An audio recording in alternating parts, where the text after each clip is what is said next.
It's an interesting time for business. Tariff and trade policies are dynamic, supply chains are squeezed, and cash flow, it's tighter than ever. If your business can't adapt in real time, you are in a little bit of hurt. So how do you get full visibility and adapt in real time? Over 42,000 businesses trust NetSuite by Oracle, your AI-powered business management suite.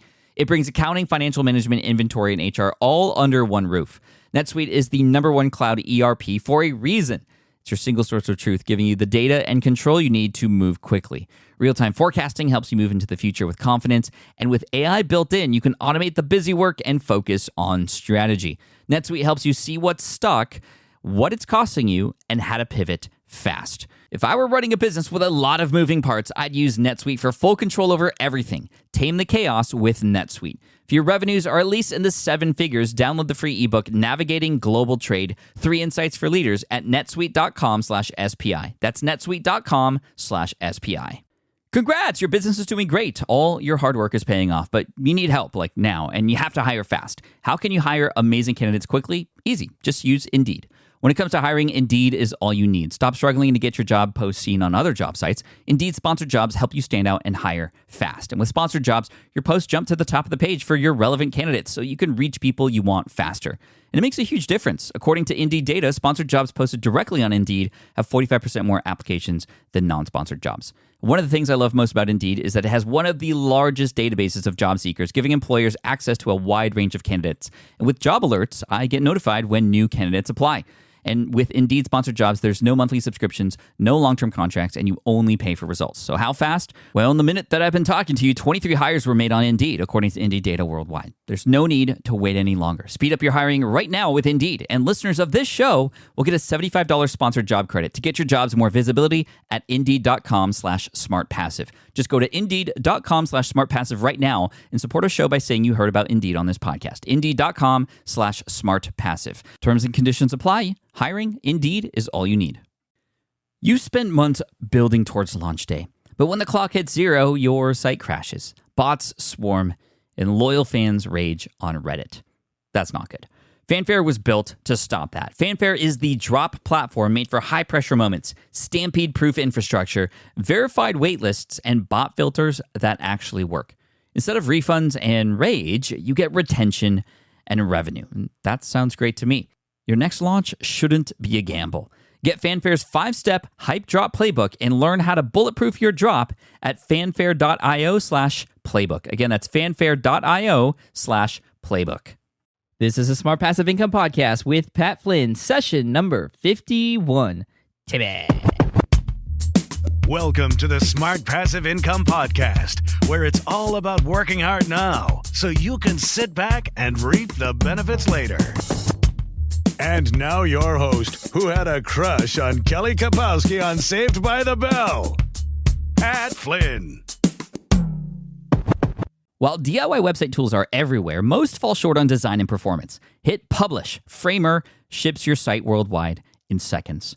No code, no compromises. Framer is a powerful, user-friendly platform that delivers developer-level results without writing a single line of code. Make your designs move and convert with Framer. Framer brings your site to life with powerful animations, dynamic content handling, and a design-first approach that helps your site stand out. Framer is the design-first, no-code website builder that lets anyone ship a production-ready site in minutes.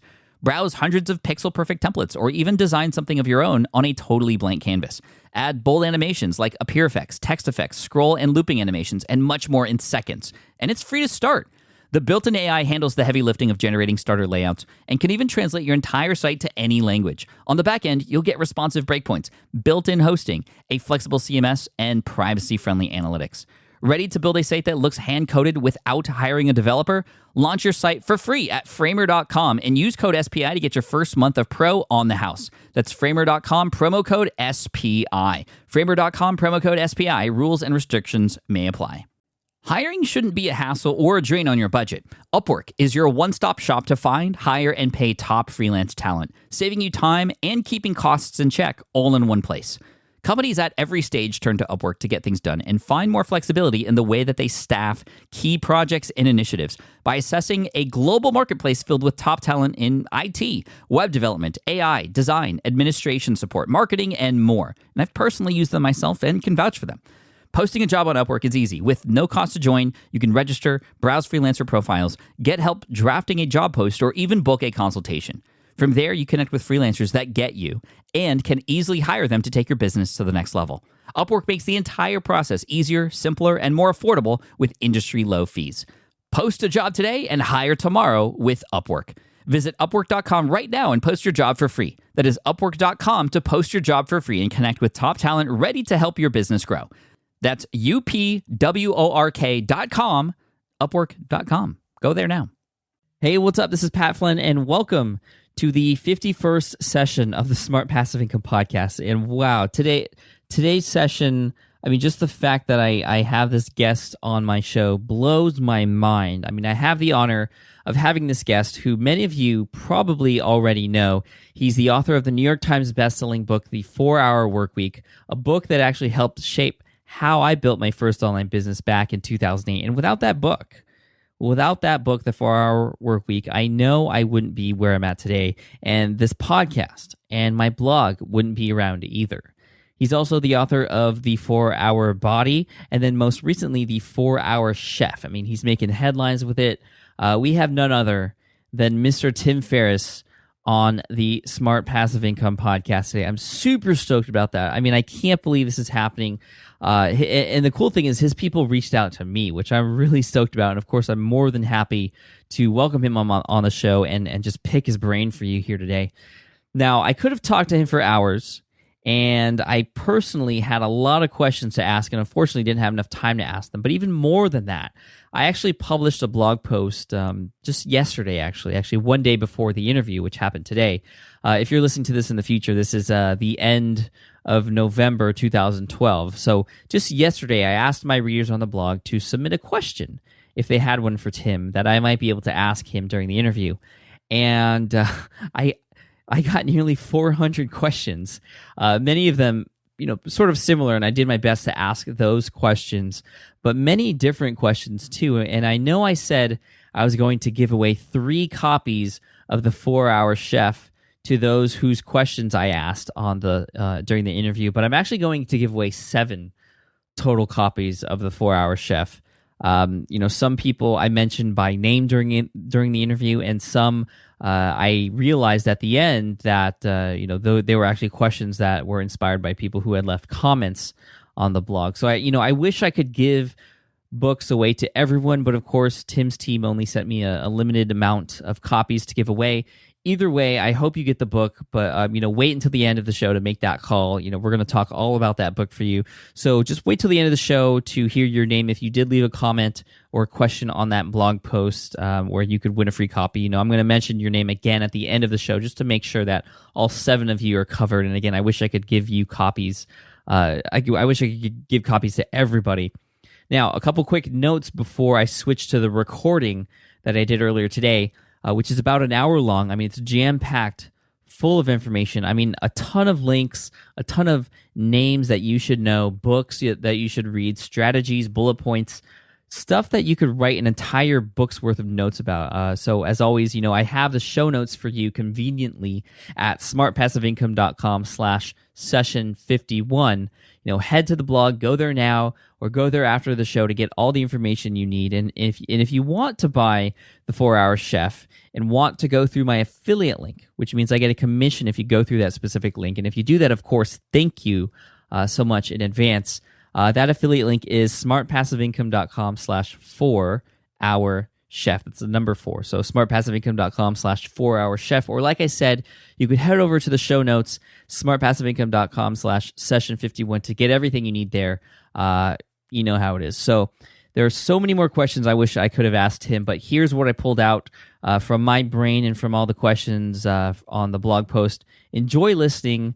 I know you're going to get a lot out of this, and I really know you're going to enjoy the first question I asked Tim. So let's get right to it. Here's the interview with Tim Ferriss. Hey, Tim, what's up? Welcome to the Smart Passive Income Podcast. Thank you for joining us today. Thank you for having me. It's funny. Yesterday, I published a blog post telling my audience about this interview with you. And I asked them, if you have a question for Tim, please leave it in the comment section. If it's a good one, I might ask him for you. And right now, there are 384 questions. So Well, it's bird by bird, man. Let's hit one at a time. yeah, I mean, I don't think we'll be able to get to all of them. Unfortunately, we'd be here for days, but I'm going to ask a few. There's some really good questions. And also, we're going to get to, we're going to skip over a lot of great ones too. So if you ever needed a sort of resource for what people want to know from you, that's a great place to go. So before we even start, I just want to make sure I say this to you publicly here on the podcast. Just, thank you. I mean, thank you. Your book, The 4-Hour Workweek, a huge inspiration for me. I know there was a lot of controversy about it, really 4 hours. I mean, I bet we can all assume that you're working more than 4 hours in a week at this point, especially during the launch of your new book, which we'll get into. But to me, the 4-Hour Workweek is not about the 4 hours exactly. For any of your 4-hour branded books, the 4-Hour Body, the 4-Hour Chef, to me, it's about the idea that we have this ability and we can learn skills necessary to become more efficient, to open our eyes to being able to do things that we never thought was possible or that we could do, whether that's work less hours than we work now so we can spend more time doing the things that matter to us. For me, it's being with family. For you, it's obviously creating more books and running these amazing experiments, and or it's about achieving goals in fitness or being in the kitchen and just general learning. So again, from all of us here on the Smart Passive Income blog, just thank you. Well, thank you for putting the words into action. So my pleasure entirely. And just to address that topic, because I think it's an important one to hit right from the outset, the objective of the 4-Hour Workweek is to maximize your per hour output, so that you have then control of that resource. And if you, let's say, increase your output 10x per hour, then you can do a number of things. You can either reduce then your hours from 40 to 4, say, or you can continue to do what you're doing to maximize the results. So during a book launch, for instance, like this, where there are a lot of challenges involved with, let's say, the retail boycott. We don't have to get into that right now. But I am utilizing every hour I can, but I'm applying those hours in the highest leverage places. And I think that's the key, whether it's with the 4-Hour Workweek, the 4-Hour Body, or the 4-Hour Chef, is finding the places where your effort gives you the most in terms of outcomes and results. Yeah, well, thank you for addressing that. I mean, a lot of the questions that my audience was asking was about that. I mean, a lot of people were asking, how do I do what you tell me to do when I have a family or when I have another job? I mean, what can I do? How can I find more time? And it's not really finding more time. It's enabling yourself to essentially have more time because your output is more efficient. Yes, that's exactly right. So first question I have for you, actually, the way I'm going to do it is I'm going to take you through the 4-Hour Workweek, then ask you a couple questions about 4-Hour Body, and then we're going to go into the finally the 4-Hour Chef and finish off with that, and hopefully get people super stoked about it as I am when we leave this, so people can go out and get their own copy if they don't have it already. So first question, how did the 4-Hour Workweek become so successful? I mean, the book itself was unique, which helped, but more than that, you just seemed to be everywhere right from the start. Every blog that mattered was talking about the book. You got so popular so fast. How did that happen? How can someone like that with no following who is starting from scratch, maybe they have their own book or a product or a blog, how can they do what you did? Wow. Well, we could spend the entire time just talking about that. Yeah. I would say that the book was not a success from the very outset. People, I think, missed this. It was turned down by 26 publishers. The initial print run was 12,000 copies or so. And it's not very many. Did not know anything about, it's not enough for even partial national distribution. And I think the approach I took that was different perhaps, and the way I approached the 4-Hour Body was a more elegant, refined approach to what I did with the 4-Hour Workweek. And there's a blog post called, I think, the 12 or 15 lessons learned marketing the 4-Hour Body, and you can search for that on my blog and it'll pop right up. Sure. It's written by my assistant at the time named Charlie Hoehn, Hoehn, and at its purest, the approach I took is very similar to what's echoed in an article called 1,000 True Fans by Kevin Kelly, who was the founding editor of Wired magazine. I chose the least crowded channel, i.e. in-person meeting, as opposed to phone or email, to connect with people who are thought leaders in specific audiences, specific blogs, etc., by going to events like South by Southwest Interactive, Blog World Expo, and so on.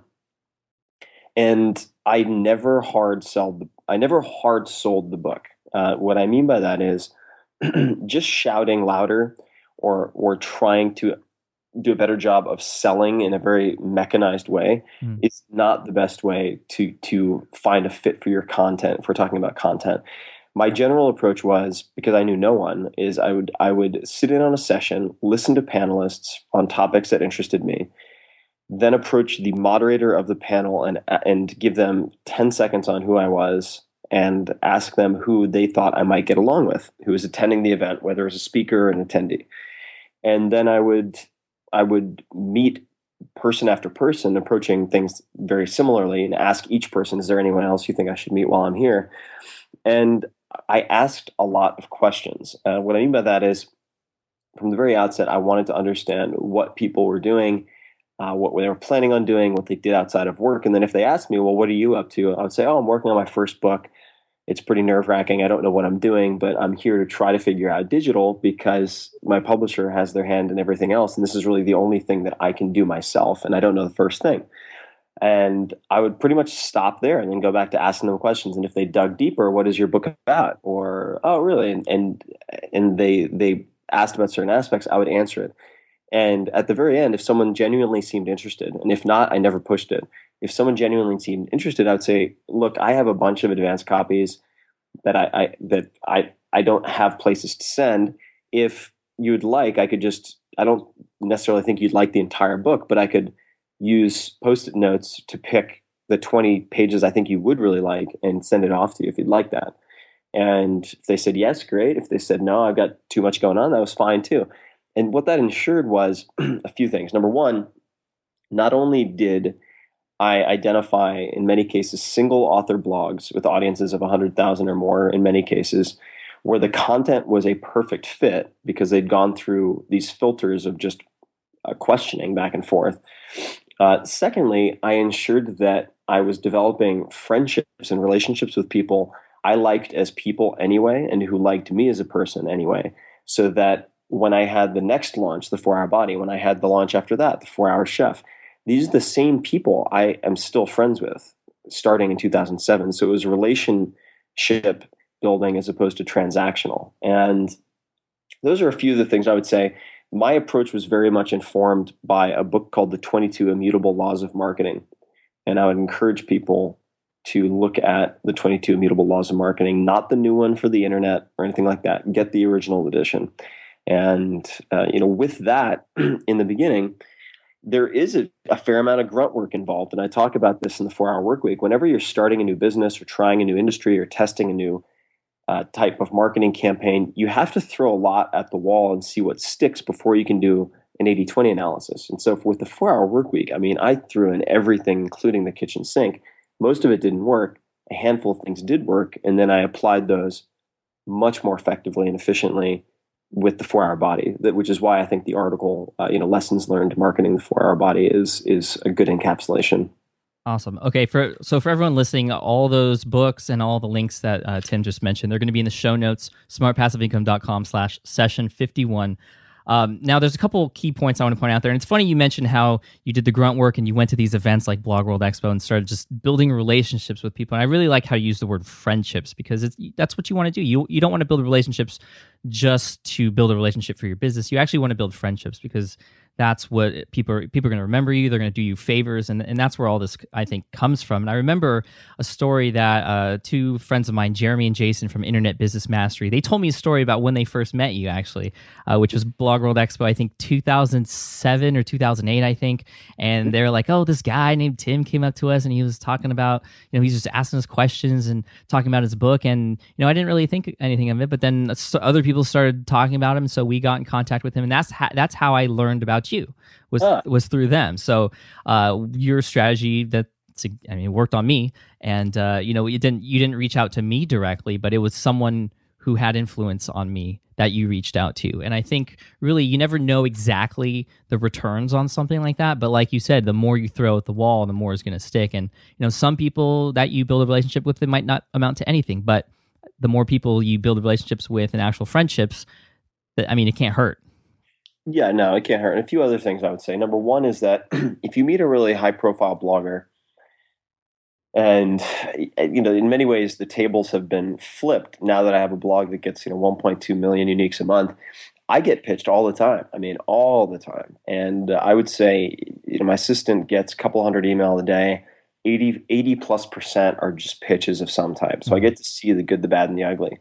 And someone has to trust. Well, speaking personally, I have to trust the messenger before I'm going to trust the message, which is a point I think a lot of people miss. So they'll say, hey, I have this book. It's a perfect fit for your audience. I know blah, blah, blah, which is really presumptive first of all. Mm-hmm. But secondly, if I don't know you and I'm worried like, wow, what if I endorse this book and then this guy goes out and does something really stupid that reflects badly on me, right. I am not going to do it. And so it really pays off to get to know people on a personal level and to have that human-to-human interaction. The second thing I would say is that oftentimes the way to get to the biggest outlets, if we're talking about media, and there's a lot more to the launch than just PR and media, the indirect path is often the best path. So one of the things that I did is I looked at this was back in the day, so things have changed a bit, but you can still do this. I looked at the blog roles, i.e. the lists of blogs that the high traffic bloggers had on their own blogs. And I started to note not necessarily traffic leaders, but thought leaders with smaller blogs that were read by a lot of the high traffic blogs. And so I went to those guys. I went to the thought leadership blogs that didn't necessarily have millions of uniques or whatever, and put a lot of thought into what type of content I could provide them that would be of value to their audiences, as much time as I would have spent pitching the New York Times. And I know because I did both. And then when the thought leaders put my stuff into the sort of common circulation, that gave the traffic leaders the introduction and the permission effectively to link to that content or put it on their homepage, which is how I think I triggered a lot of these snowball effects. Yeah, that's awesome. And also something else you mentioned actually that I learned from Derek Halpern, who was a show you were on recently, and also heard you and Ramit talking about Ramit Sethi. You were talking about how also if you wanted to reach these thought leaders and top bloggers and people with big amounts of subscribers, is to actually put their advice into action and do it and kill it and crush it, and then send them information about how much they've helped them. Because everyone, that's how people get on my radar. They follow my advice. Benny Sue, for example, started an iPhone application company because I did one too, and he got App of the Week and started making tens of thousands of dollars a day.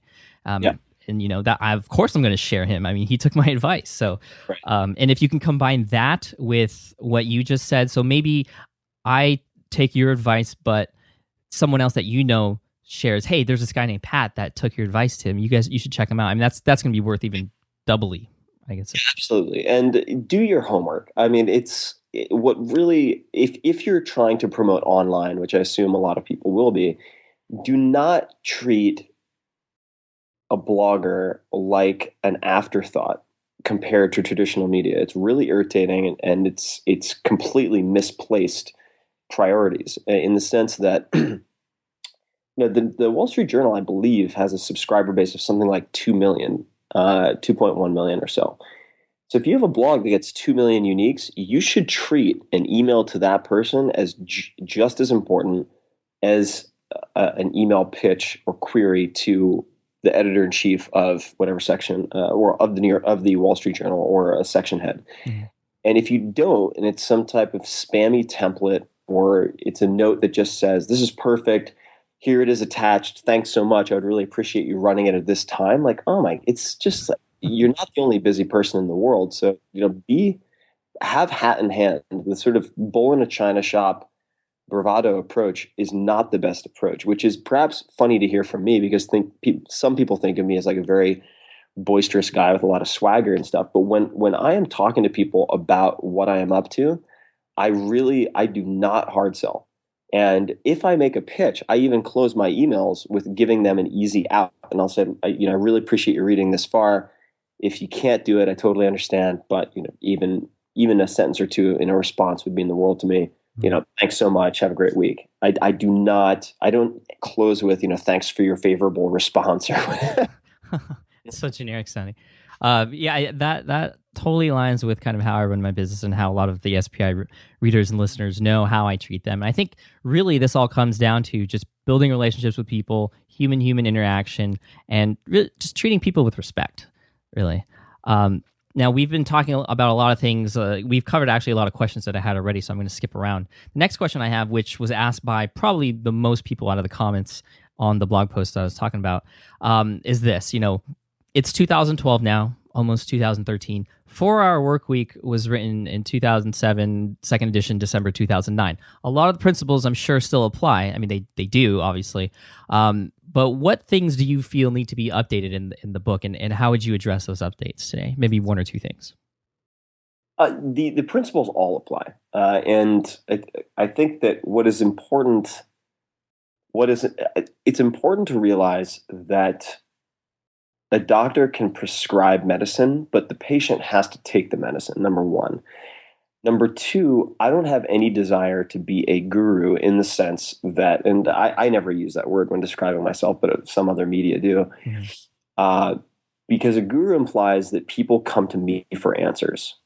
My job is to create independent learners and entrepreneurs who do not need me. So I want to make myself obsolete as quickly as possible. Here's why I say that. There are a lot of links in the book that I'm sure need to be updated, or there are online resources, let's say for landing page testing. Maybe I would recommend unbounce.com instead of something else that is in the book. Maybe for email testing or even Google Keyword Tool, I would have separate suggestions and would point people to average monthly volume, or I would point them to an article that Noah Kagan of AppSumo wrote on my blog about testing and market validation, which is very much worth reading for anyone who's listening to this. But here's the thing. All of the principles, the broader techniques and principles are the same. They still apply. So what I would say is if you are not able or willing to take the time to discover some of those new tools on your own, you're absolving yourself of the responsibility of making things happen. And you can't do that. You cannot do that. So yes, like I would certainly hope to have a revised edition in the next few years. But the book gives you all of the raw materials and the portfolio of techniques that you need. Mm-hmm. If it's finding, let's say, a new source for drop shipping or identifying manufacturing aside from contract manufacturing, aside from Alibaba.com, it's not hard to figure that out within 5 minutes of Googling. So I would just say that fortunately, the principles themselves, like Pareto's law, Parkinson's law, fear setting, whatever they might be, those are all timeless. Those are things that people have been doing since Seneca and long before, certainly thousands of years.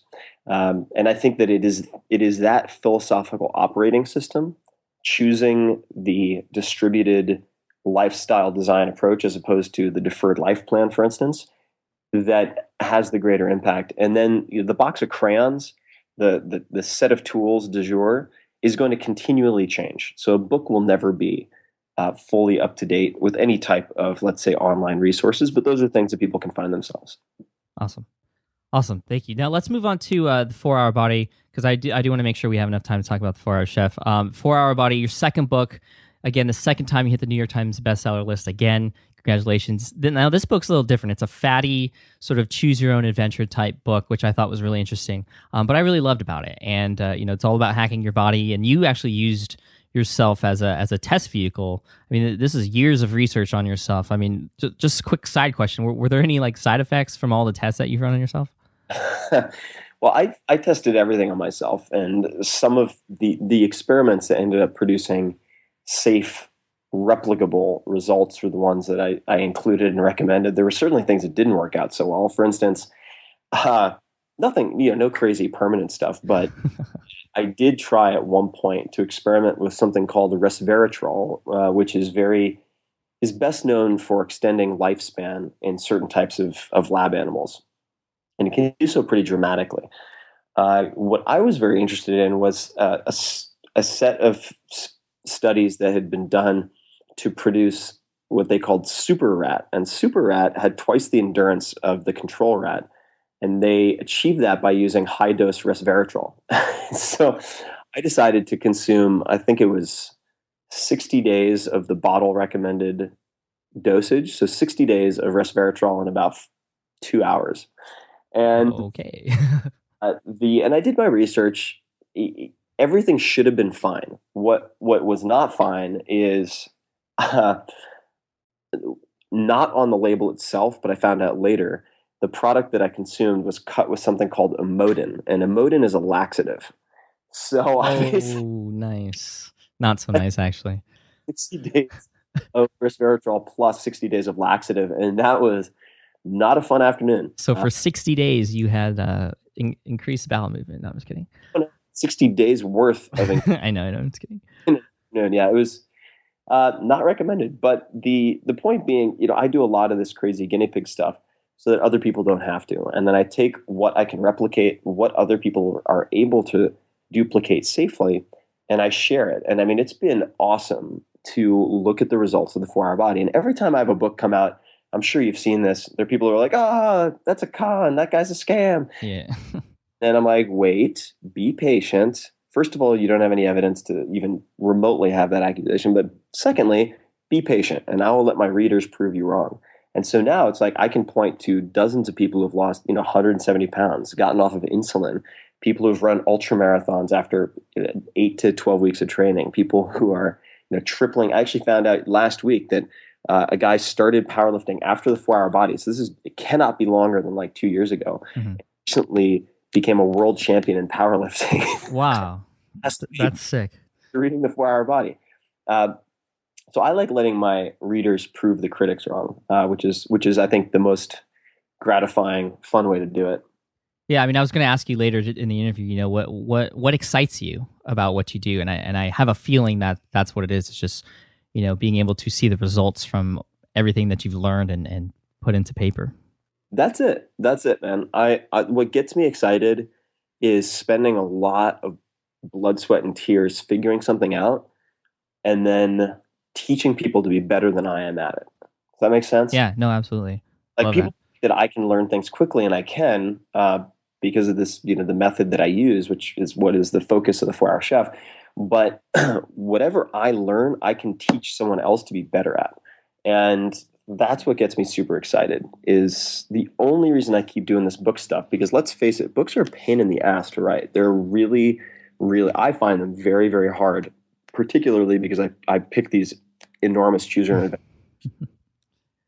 But the only reason I do it is because of the feedback. So you telling me about how you read the book and it affected your business. Meeting a guy named Sergio 2 weeks ago who let me try on his old jacket with him. In other words, he was in his jacket and then he said, okay, now put your arms inside it. And then he was able to button it in front of us because he'd lost 130, 150 pounds on the diet. That's awesome. That's the only reason I keep doing this stuff. That's awesome. Now, one last question. This is actually from Ryan on the Smart Passive Income blog about the 4 Hour Body. And pretty much all your other books, actually. So he says, I would love to hear Tim give advice on eating well, staying in shape, and meeting income goals when you have a family, kids, a mortgage, and other major responsibilities that absorb time and money. I think this is most of my audience, actually, feel that way. So basically, how do you maximize potential in fitness, finance, and nutrition when you have limited time to yourself and just limited resources? So the first thing I'd say is don't focus on all three at once. Do not try to adopt multiple habits at once. Set one new habit. And a helpful tool for doing that is actually an app called Lyft on iOS, on Apple, that I've actually invested in. So it was incubated by Ev and Biz of Twitter. And then Ev contacted me, and I was I think the first outside investor in Lyft. But it's a very simple way that people have been able to, for instance, keep track and stay on track with this low carb diet. And I'm going to have some really awesome data to share in the next week or so about that. But the second thing I would point out is that there are thousands of models out there to emulate. So I don't have kids. That's true. I fully plan on having kids. but you don't have to wait for me to have kids to show you how to do it, right? I mean, Patrick has kids, right? Yeah, 2 kids. Okay, well, bam. Okay, so look at what Patrick's doing for the income side of things. Fitness, you could look at, there are plenty of people. Kelly Starrett, for instance, in San Francisco. Tracy, who is in the 4 Hour Body, who lost 120 pounds and is just, jacked. She's amazing. She has 2 kids and she's 40 something and has a mortgage, I'm sure. So I would look at those people, and I think that it is valuable not only to show you what they do, but quite frankly, just to remove those as excuses for inactivity and not taking action. Yeah, because absolutely. for every limitation that you could possibly bring up as a reason for never trying, there's someone who has beaten it. Do you know what I mean? It's whether that's it's like, oh, well, I can't climb Mount Kilimanjaro because my knee, like I have an old knee injury. I'm like, really? I know a guy with no arms and no legs. This is a real story, who climbed Mount Kilimanjaro military crawl. Jeez. Shame on you. No, I don't buy it. Your bum knee. No, that's a great way to look at it. I never thought of it that way.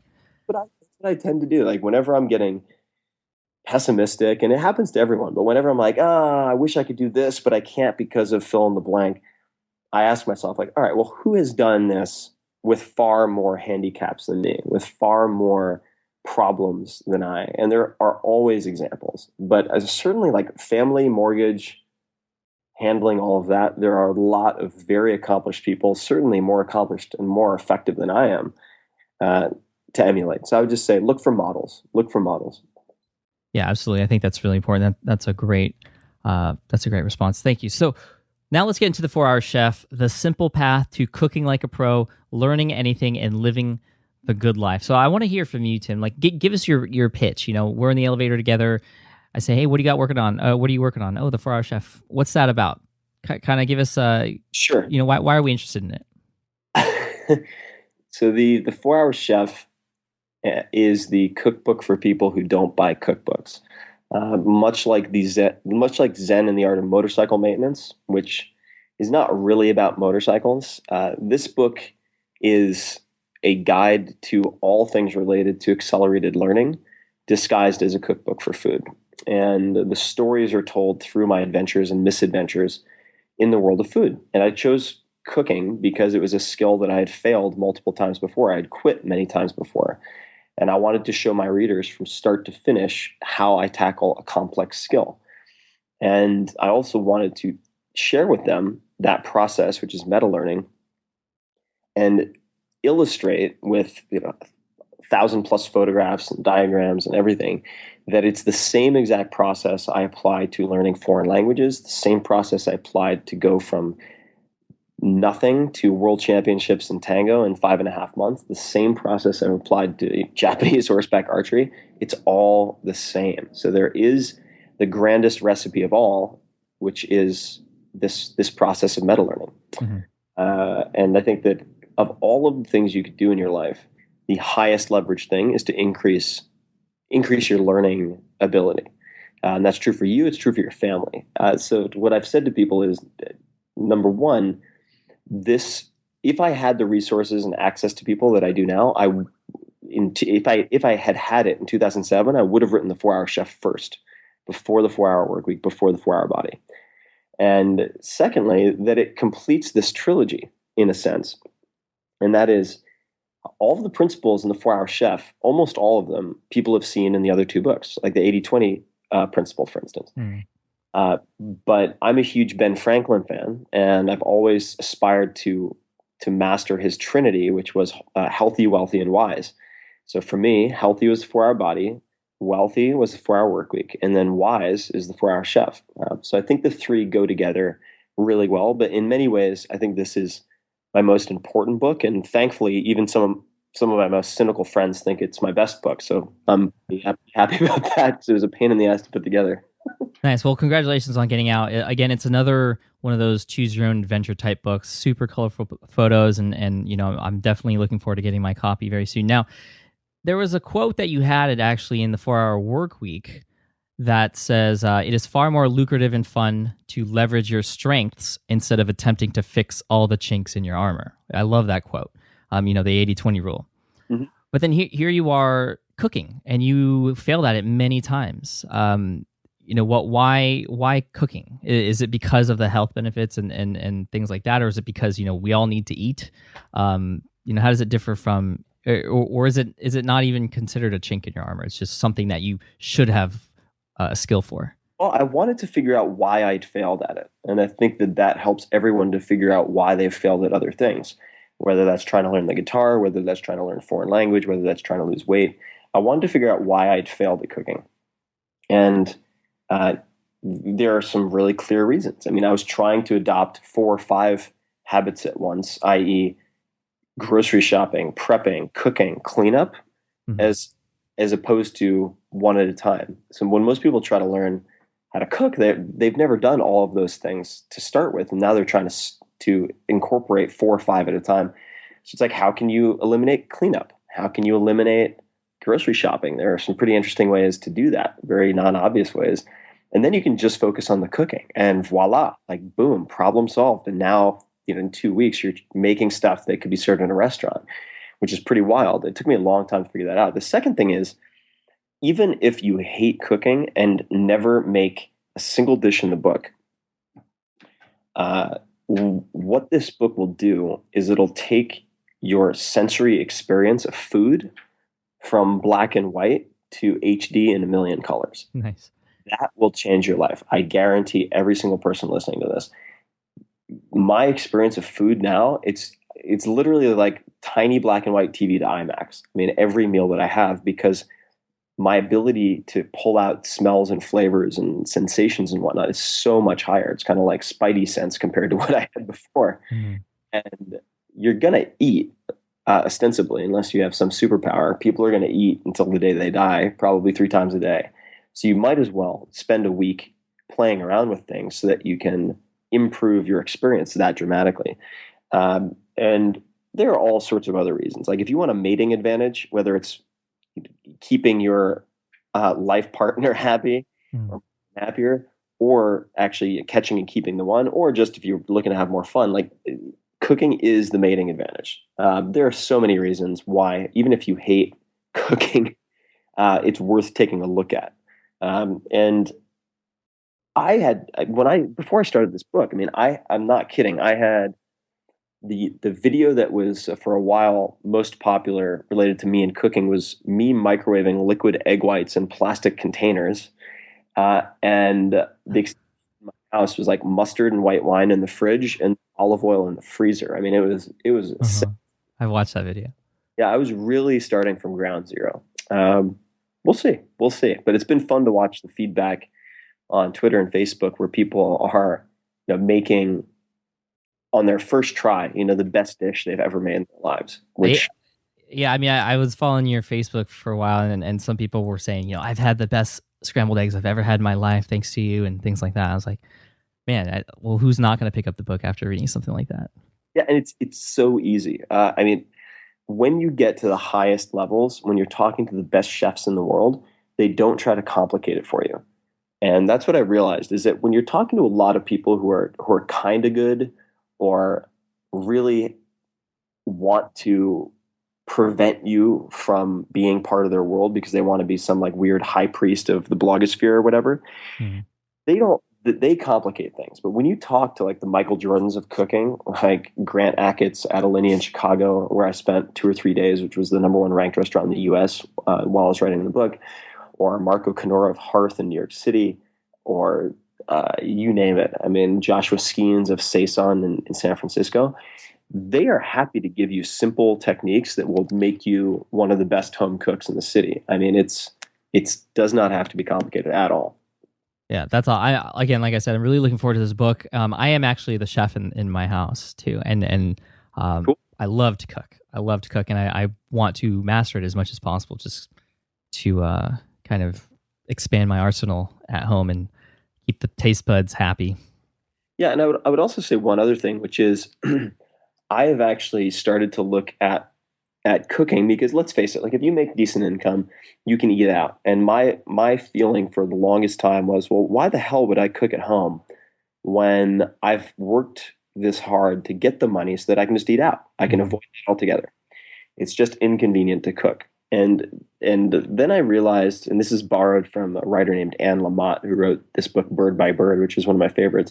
Yeah. But she said, sometimes you realize that it's not the caffeine in the tea that you needed, it's the tea ceremony itself that you needed. And I find cooking, even if it's 5 minutes of prep, but you just are very present state aware, to be like a tea ceremony. I mean, it's very meditative, and slowing down for that 5 minutes of the day to take care of that, it dramatically reduces anxiety and feeling of being overwhelmed and rushed so well. I think because it uses all five senses, that that's become my meditation. It's like when I go to the gym, that's my moving meditation. When I cook in the kitchen, that is also when I take time out to meditate, basically. Mm-hmm. There's actually the question from Marjorie here on the blog. She's actually a food critic. She is a writer, and she was getting kind of skewed on the combination of efficiency and food. It didn't quite fit for her, and so kind of hearing what you say, she's worried about incorporating efficiency so much that you kind of lose the joy in cooking. But it still sounds like you are enjoying what you do, and you're enjoying the food and using it as a meditative quality in your life, but you're just making it less wasteful for your time, or in the beginning. Yeah, in the beginning. Here's the thing: I have nothing against long meals. I actually, if you're looking to ensure your marriage succeeds, for instance, or if you want to have the highest self-reported well-being, which is a fancy way of saying happiness, the best predictor of that is long meals with family and friends, 2 or 3 times a week. So I love having long meals. If you are trying to teach someone to learn a new skill that they find intimidating, like cooking, however, you have to start with very easy, very convenient solutions that kind of blow their minds and give them positive feedback and early wins. So I have nothing wrong at all with spending a lot of time on food and having dinners and whatnot. If that is what gives you the most joy, absolutely go for it. It's not like I speed read poetry. You know what I mean? There are places to maximize efficiency, and there are places to really relish the experience. And one of the biggest issues, I think, in the United States and elsewhere is people are so focused on achievement that they have no appreciation for what they already have. Mm-hmm. And a big part of learning to cook, honestly, was slowing down. And really slowing down to speed up, if that makes sense, to get better results in my life everywhere, to slow down in a few places. And one of those places was food. But in the very beginning, when you're teaching people to overcome fear of the kitchen, a fear of ingredients, a fear of all that stuff, you have to keep it simple and you have to keep it super convenient. Right. So this is a cookbook, but really it's about the efficiency of learning. So let's actually break this down a little bit. I'm going to I'm actually, my wife, for my birthday, my 30th birthday is coming up on December 6th. And my wife got me some free passes to go take archery lessons. And, right. Since watching Hunger Games and all these zombie movies, Walking Dead, I'm totally into bows and arrows right now. But I've never touched one. And so if I'm applying meta learning, efficient learning to archery, tell me kind of in a minute or two, what I need to do, how would I break this down, and so when I go take lessons on December 6th, I'm going to hit the bullseye or whatever. Yeah, okay. So I have a couple of suggestions. One of the approaches that I take often with different skills is something that I call no stakes practice. So stakes, like STAKES. Mm-hmm. For instance, the worst time to learn knife skills is when you're under pressure to make a meal. So the best way to learn knife skills is to get something like a lettuce knife, which has the same shape as a chef's knife, but you can't cut yourself with, and to practice the proper technique on something like celery, for instance, right? If you want to learn how to use a skillet and sort of flip the food with that wrist motion, you don't want to practice when you're going to splatter scrambled eggs all over the place. So you get dried beans, you put them in a skillet, and then you kneel on, let's say, a carpet or something, and you practice there. I've applied that to marksmanship as well, where I've used, let's say, BB and pellet replicas of real firearms to train in my house, where I can shoot just a cardboard box with some towels stuffed inside it. And you could do the same thing with archery. So if you want to have the best technical ability and get in your technique without always having to go to the range, let's say. There's, I have two of them in my house right now. Look at archery tag. This is like the coolest thing ever. Archery tag is like laser tag, but you're using bows and arrows. It is like, it's the coolest thing ever. Are you serious? Okay, I'm there. I'm totally there. Bone-tipped arrows, but they fly just like real arrows, and you're using a real bow, a real recurve bow. And you wear face gear or headgear like paintball. And it is the coolest thing I've probably ever seen. And using that, you could get a target, like an archery tag target or some other type of target. Could even be just a cardboard box with a hole cut in the center, and you have to get into the hole. And you could work on your technique for an hour at home, and really work on refining your technique again when there's no pressure of hitting the bullseye. This is also something that is very well applied to basketball. So if you're shooting, let's say, basketball, you don't want to go to the gym and start training immediately shooting basketball with a bunch of other people around the same hoop when you're embarrassed to miss. What you're most concerned with in basketball is making sure that the ball travels in a straight line, okay?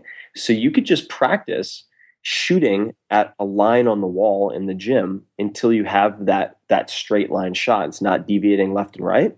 And then you go to, and you'll make 3 times as much progress. So that would be the first thing that comes to mind in terms of hacking archery. Sure. That's no stakes, meaning no pressure, just practicing with no regrets or no worries. Yeah, exactly. And then another thing with archery specifically, as I would say, for anything that really involves hand-eye coordination, don't move your head when you shoot. Keep your head still.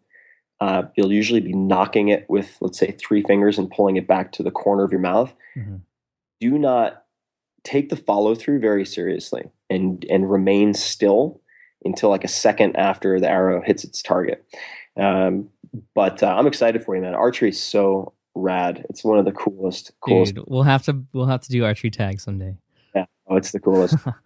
Okay, so I can see this sort of strategy kind of breaking things down, figuring, like you said, the 80-20 rule, figuring out what's going to maximize my effort, as opposed to learning everything about it right away.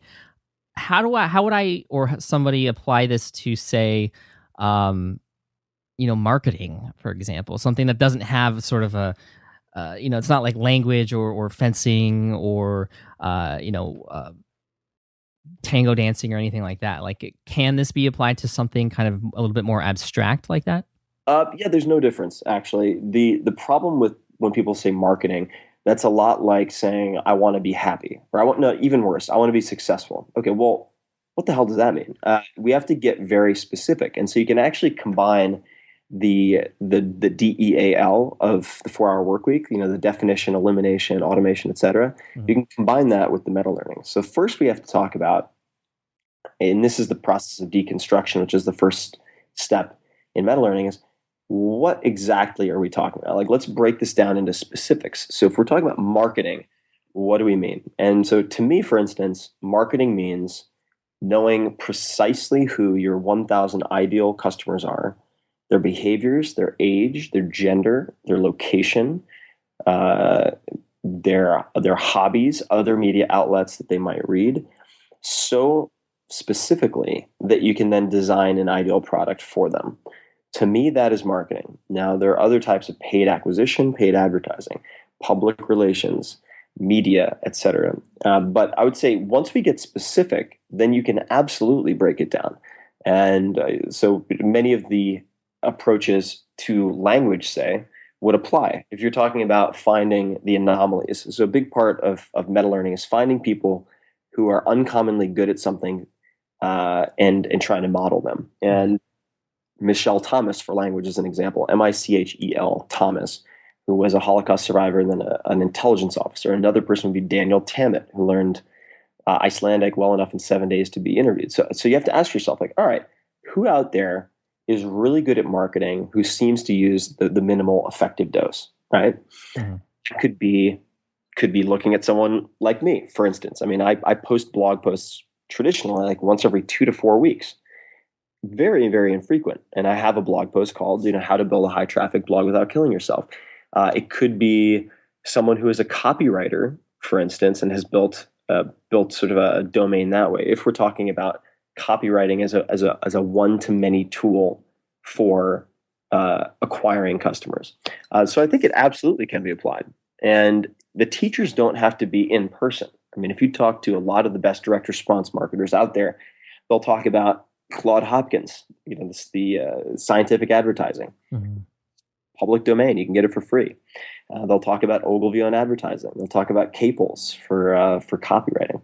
So you can absolutely take any skill that I've encountered and break it down using meta learning, no doubt whatsoever. And I talk about investing as another example in the book. And I look at sort of what Warren Buffett has done, what I've done with startups, and I've applied a lot of it to investing. I mean, one thing that people miss is in the startup world, I have right now will probably make more this year from my startups than all of my book royalties combined. And it's because I applied this same methodology to investing. So I haven't yet found something it doesn't apply to. That's awesome.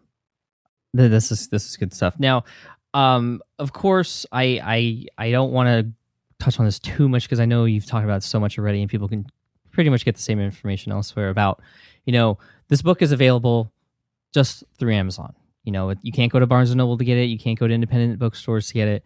And the reason is because those bookstores don't want to. I mean, you are actually the first kind of big time publisher who's signed on with Amazon, and those bookstores don't want to have Amazon products in their stores, which, we could talk about this forever too, and just kind of really, is that the right strategy and all that, so on and so forth. So my question for you is, we don't need to get into too much detail about that specifically, but just where do you think the publishing industry is headed? I'm starting to write books right now. I'm actually halfway through a Kindle book and another book on another platform. And, I'm just so curious, since you're in this and you are at the forefront of these new sort of strategies and you're right in the middle of it. I mean, what are your thoughts? Do you have any recommendations for people who are looking to publish books, or those who are already publishing books that you might have some future insight on? It's a very fragmented business. So the book it's the first major book through Amazon Publishing. There are independent bookstores that are carrying it, but it's really being boycotted by the vast majority, and like you said, including all of Barnes and Noble. There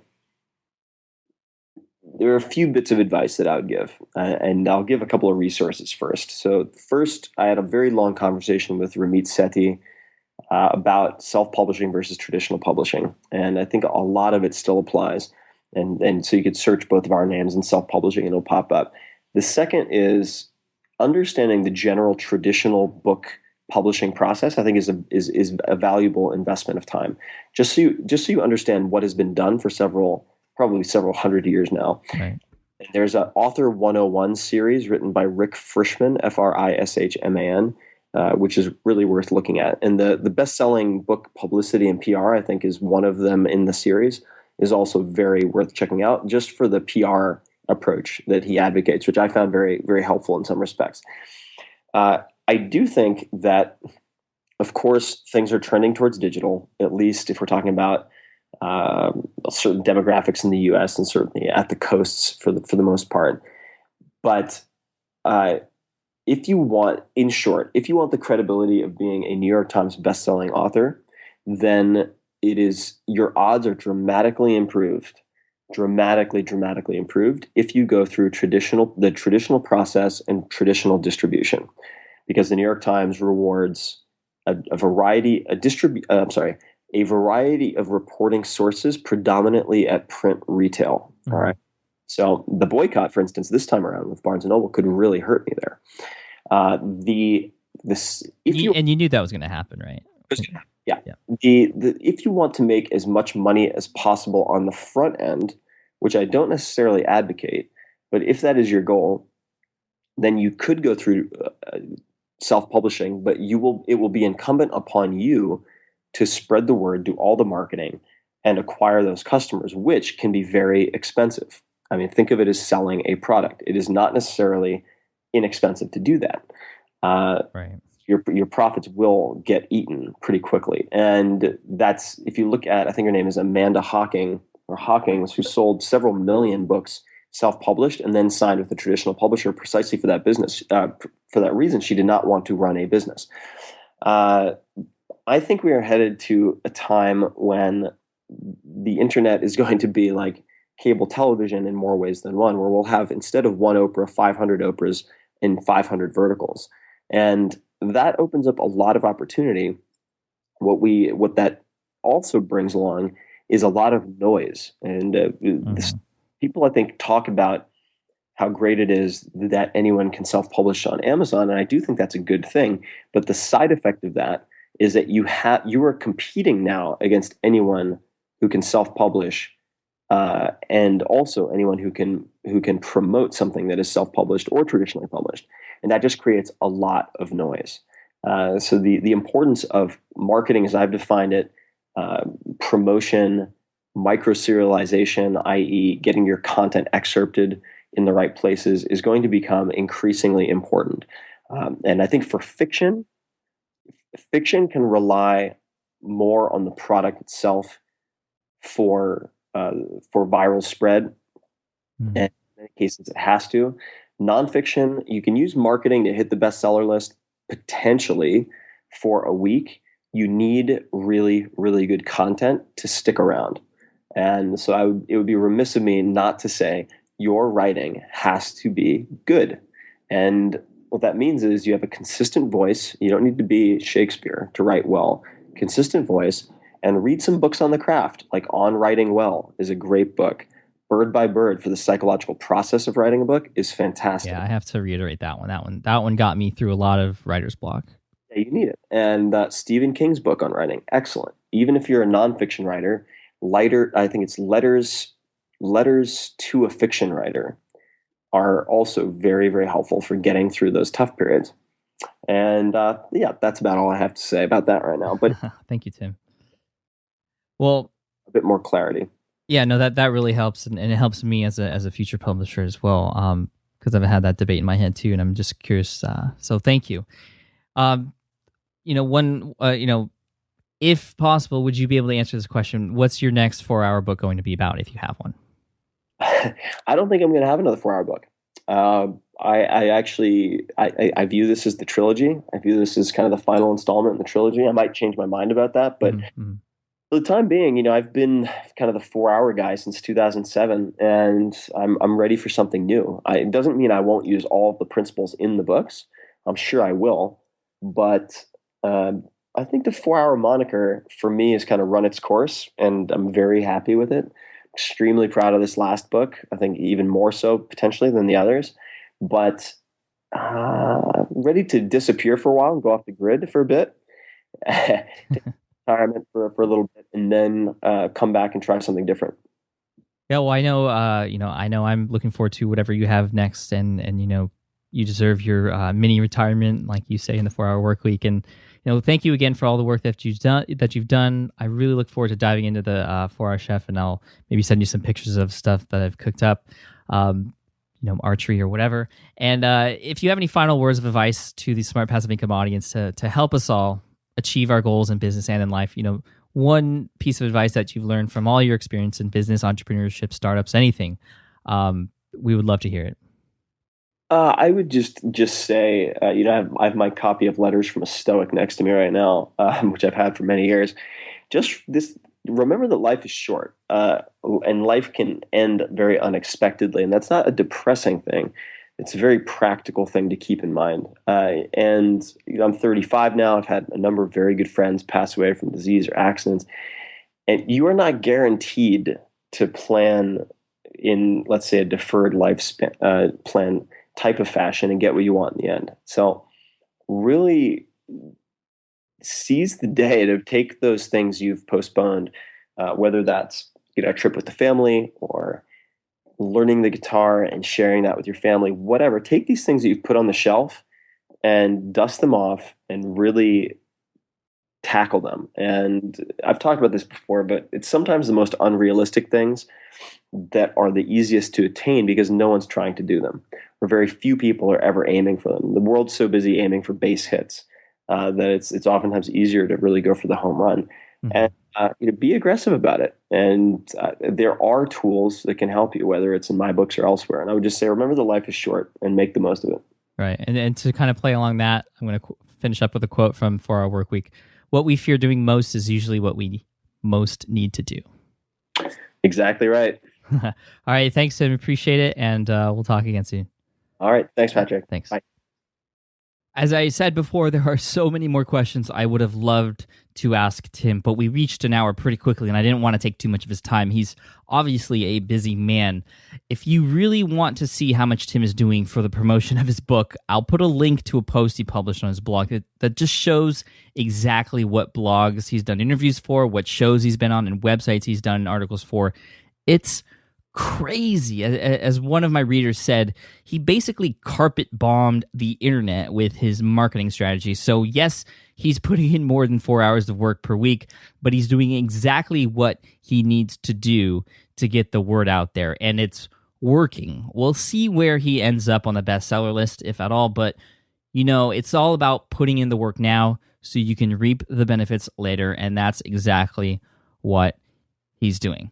I hope you enjoyed that interview. Again, get all the links and resources at smartpassiveincome.com/session51.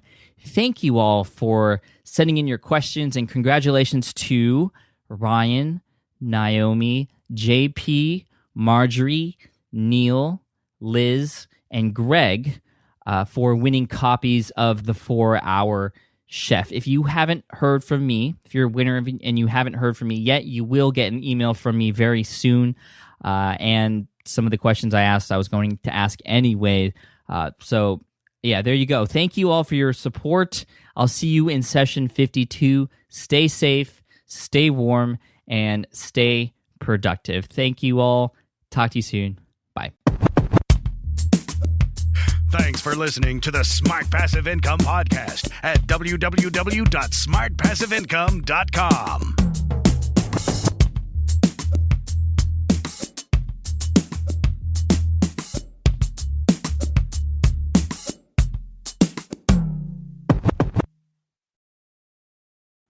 Have you dreamt about being your own boss, but still haven't made the first steps to making that dream a reality? Well, I get that. Starting a business can feel super overwhelming with legal forms, paperwork, finances. It's a lot. And that's why I'm excited to tell you about Taylor Brands. Taylor is a complete business builder designed to make launching your business simple and stress-free.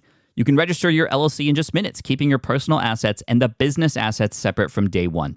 From there, you get access to everything you need to get off the ground. Legal documents, licenses and permits, invoicing and bookkeeping tools, and even a 100-day business coaching program, all designed to help you hit the ground running. You'll also get a free, personalized business plan, branding tools, and so much more. And of course, listeners of this show get an exclusive 35% discount to get started. All you have to do is head to taylorbrands.com/SPI. That's TAILORBRANDS.com/SPI. Stop dreaming, start building with Taylor Brands.